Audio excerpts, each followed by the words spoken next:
Hi everybody, another short video to go over the acceleration problems that you had for homework.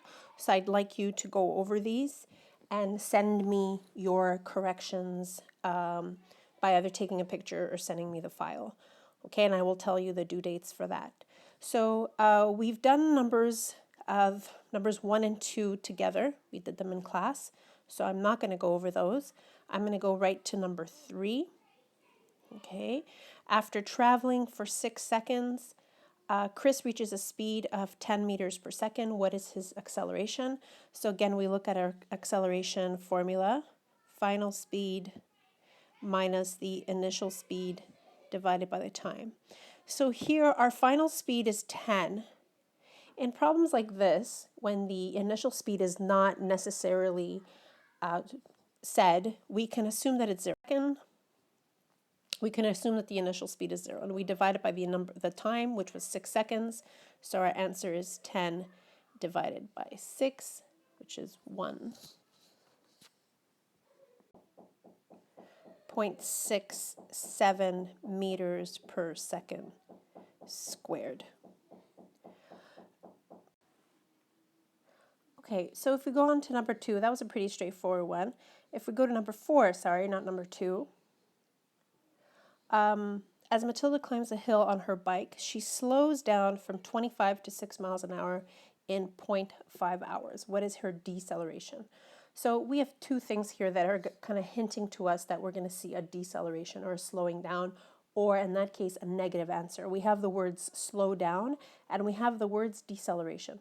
Okay, so again, if we follow our formula, final speed minus initial speed divided by the time, our final speed is 6. Our initial speed is 25 over the 0.5.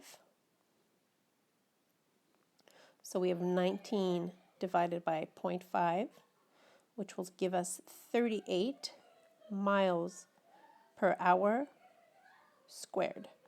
Okay? Oh, sorry. A little mistake here. I forgot the negative. Okay, 6 minus 25 is negative 19, which gives us negative 38 miles per hour squared. So we know that she's decelerating. Now, if the question's actually asking you what is her deceleration, we can actually leave it into a positive answer. If the question was asking us what is her acceleration, then we would have to include the negative. Okay, so a little bit of a game with the words there. Okay, so just be careful with that. Just be totally aware that a negative answer means that she's decelerating or slowing down. Okay, if we look at number 5.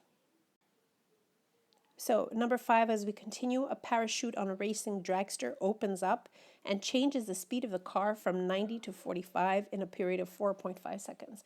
What is the acceleration of the car?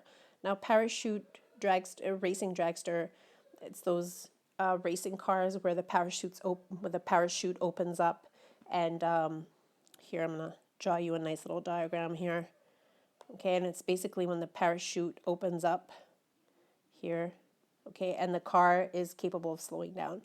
Okay, so again, if we look at our equation, acceleration is equal to final speed minus initial speed divided by the time. Our final speed here is 45 minus 90 divided by 4.5. Okay, and if we continue here, so we have negative 45 divided by 4.5, and our final answer is going to be negative meters per second squared. And again, totally makes sense that we have a negative answer here. Okay, because we know that the car is slowing down. The question's asking us what's the acceleration, so it makes sense again that we just leave the negative there. Okay, that the initial speed, next one. Number 6, a car rolling down an incline for 5 seconds has an acceleration of 4.0 meters per second squared. If the cart has a beginning speed of 2, what is the final speed? So here's where we're given a totally different kind of problem. Okay, now if again we look at our equation, Final speed minus initial speed divided by the time. What we can do is we can take that equation and really just plug in the values that we have. Now, because this is going to take up some space, I'm going, and if we go back, our initial speed was 2, time was 5. The units, so yes, it's meters per second.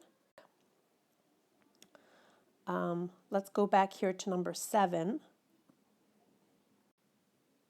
Okay, for number 7, same idea. Peter is traveling at 25 meters per second, and he accelerates at this rate for 6 seconds. What's the final speed?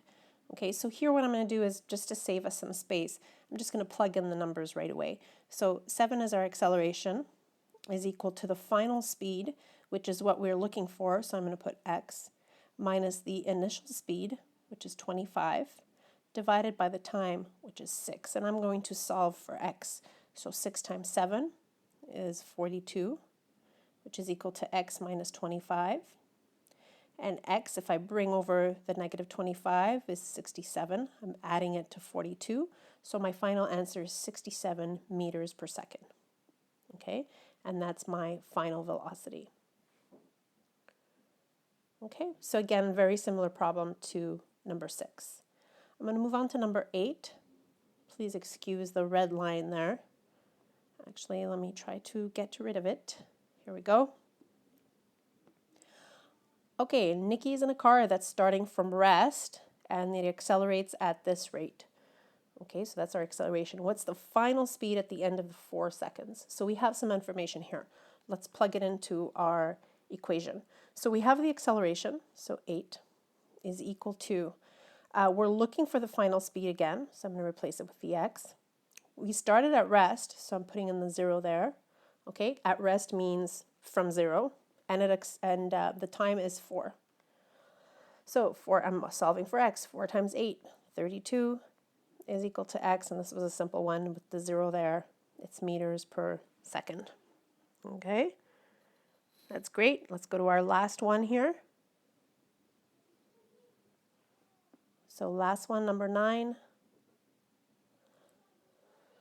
A cyclist accelerates at 7. So again, we have the acceleration. How long will it take the cyclist to reach a speed of 18? Now here, we're actually looking for the time. It's asking us how long is it going to take a cyclist to go from one speed to 18. Okay, so again, I'm going to write it all out this time. I do have some extra space. Okay, I'm going to move it up here. So our acceleration is 7, so we can fill that in. Our final speed is 18, it's right here. Now our initial speed is not indicated, and again, in this case, we can assume it's 0. Okay, it just says how long is it going to take the cyclist to reach 18. We can assume that it's 0. And in this case, we're looking for the time. Okay, so then we do 7x is equal to 18. X is equal to 18 over 7. And our final answer is 2.57. And we're looking for time, and I think it's seconds. Let's go back up to the problem to make sure. Yeah, everything's in seconds. So our units are seconds. Okay? Essentially what this is saying is this is how many seconds, this is how many seconds it's going to take to go from a speed of 0 to 18. So this is what it's essentially saying. I hope this helped. Let me know if you need any other clarification. I'll be happy to meet with you.